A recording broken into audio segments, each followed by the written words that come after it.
So we go back to the start, and these are the highlights of the race that started a little while earlier. Thames Rowing Club, A Crew on the far side, the Putney Club, racing the Lee Rowing Club from the east of London in the orange. Thames at the top of your picture, and Lee closest to us.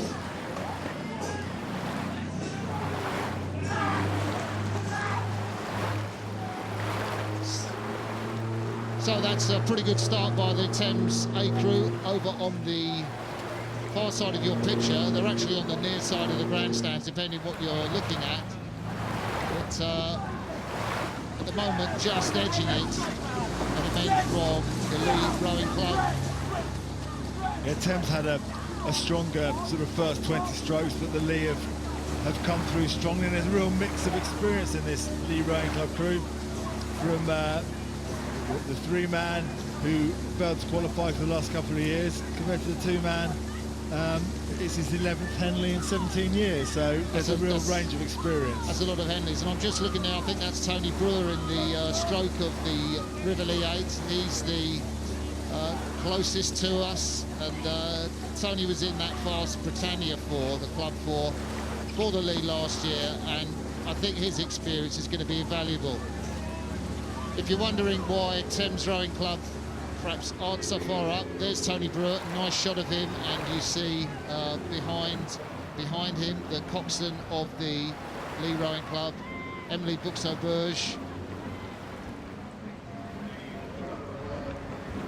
And these slightly tricky conditions won't be bothering your mate Tony, because he's also been competing in the World Coastal Championships 4 times as well, so this is pancake flat for him. The other thing, I think I just called the cox of the Lee Emily, but of course Emily is cox in the Thames 8 and Richard Hill is the cox of the Lee 8, so apologies there, Richard. I did think Emily looked quite masculine. Yeah, okay, but there you go. So the Thames Rowing Club 8, it's actually ranked as their third 8, Jim, and just missed out on the top 40 in the Head of the River race that happens in March. So they're a decent standard 8. Yeah, and top 40, people who don't know the Head of the River might sound, well, that's 40th, isn't that great? But when you consider there's 500 crews, and every rowing club in the country and every school does it, so you've got the best 508. So actually coming 40th, especially on this foreign ones as well, isn't that shabby at all.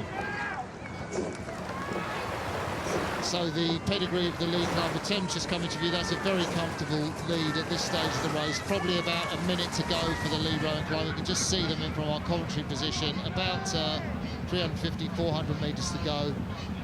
The Lee Rowing Club, 4th in the A final of Senior 8s at the Marlow Regatta, which happened just recently. Very close up to a bronze medal. And they have been extremely competitive in the regatta season this year, and proving too much of a handful for Thames Rowing Club.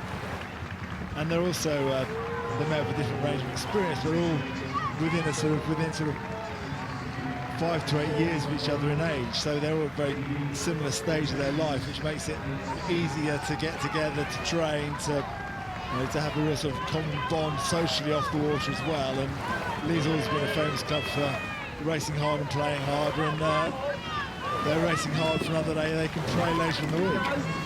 Of course, Thames Rowing Club last year, different crew to this, of course, were the winners of the Thames Challenge Cup after a long absence. I think probably going back to 1936 since the club last won at Henley. That's a long time for a club like Thames to have not won an event at Henley. This crew isn't going to win here, but the Lee do progress.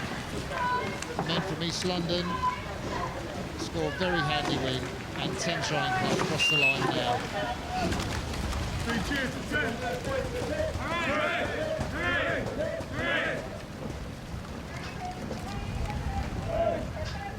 So, confirmation, Lee Rowing Club beat Thames Rowing Club in the Thames Challenge Cup.